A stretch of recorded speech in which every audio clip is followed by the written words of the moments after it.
From the year 1664 to 1718, more than half a century, the Blessed Mother gave apparitions to a young shepherdess, Benoite.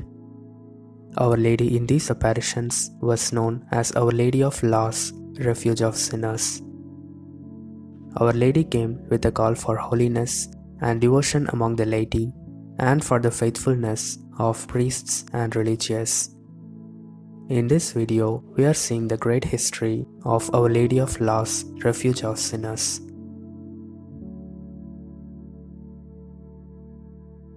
Benoite had learned suffering early in life as she was born into extreme poverty. The situation in home got even worse when Benoite's father died when she was only 7 years old. As years went by, Benoite took the responsibility of her home and became a shepherdess, tending sheep for 2 masters. She was 12 years old. Benoite had not learned how to read and write. Her only source of education was the sermons that she heard at Mass, and she knows how to pray the Rosary. One day, after hearing a sermon about the Mother of God and her love for sinners, Benoite conceived a strong desire to see the Blessed Mother.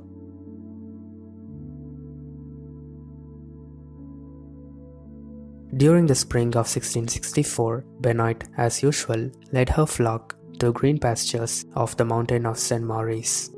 She was accustomed to frequently lead her sheep to the mountain of St. Maurice and pray her rosary near an abandoned chapel. Benoite never cared about the abandoned chapel. As she was with her flock, a beautiful old man appeared to her from time to time and then disappeared. This vision was repeated 4 to 5 times, but Benoite was not terrified because she thought that it was a mortal man. Some days later, in the beginning of May, as usual, Benoite was taking care of the sheep and leading them. She, as usual, began to pray the rosary near the ruins of the chapel, but she was very thirsty.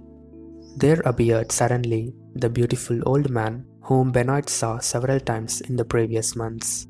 He was handsome with a long beard, tall, and wore a red vestment. He said, "My daughter, what are you doing here?" "I am watching my livestock, and I am praying to God and searching for some water to drink." "I'll draw some water for you," said the old man. He went to a well and bought some water and offered it to Benoite. Benoite said to him, "You are so beautiful. Would you be an angel or Jesus?" The old man answered, "I am Maurice.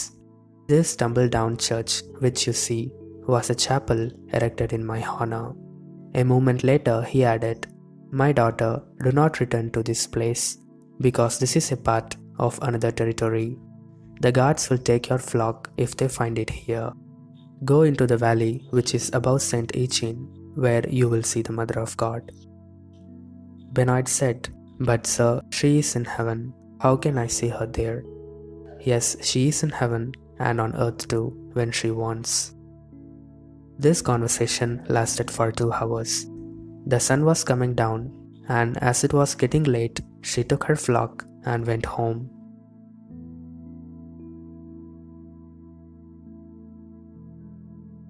The following day, with immense joy, Benoite took her flock to the place where the previous day St. Maurice told her to, and also where he said she would see the Blessed Mother. The place Benoite went was called Valley of Kilns.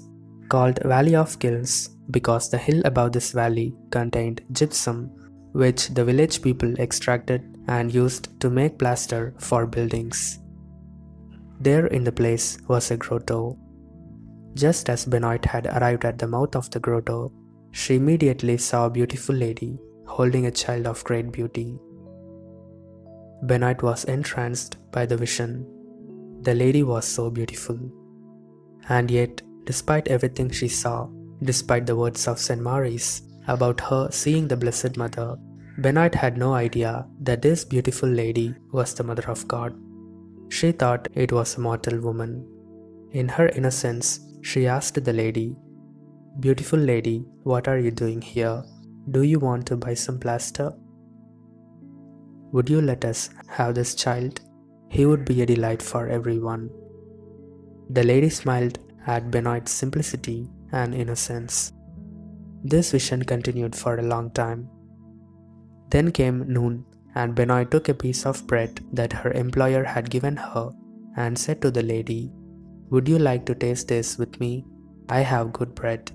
We will dip it in the fountain here, in the stream." The lady smiled again and said nothing. Then, when evening came, the beautiful lady took her child from Benoite's arms and entered into the grotto and disappeared.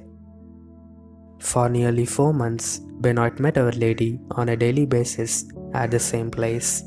Our Lady did not speak yet, but her presence was so delightful that it made Benoite happy just to look at her. Eventually, the news about the apparitions got spread throughout the mountain region, and people began to be curious if it was the Blessed Virgin with Child Jesus.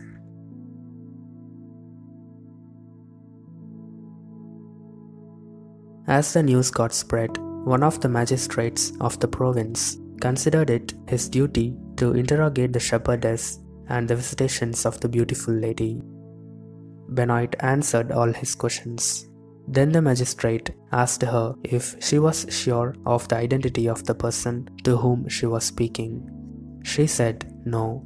Then it came to his mind that if it was really the Blessed Virgin.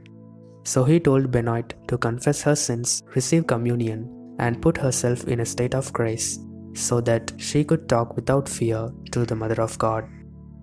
The magistrate taught Benoite the following words to speak to the beautiful lady.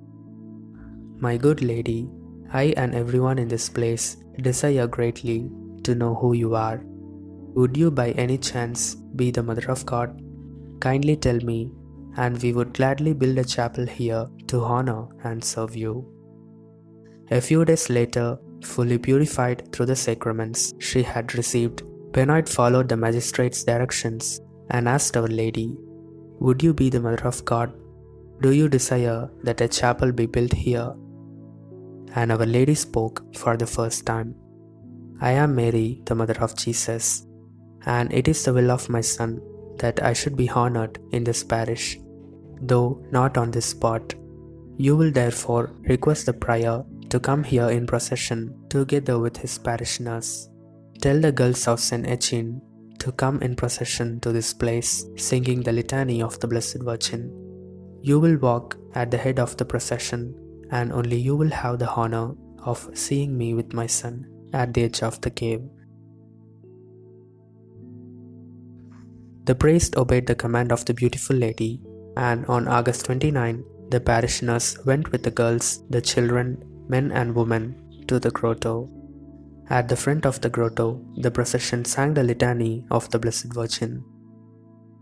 Then Benoite told the magistrate who was there that the lady told her to have everyone withdraw from the place. Then Our Lady told Benoite, "You will not see me again here, nor for some time." Listening these words of Our Lady gave much sorrow to Benoite. Then Our Lady disappeared.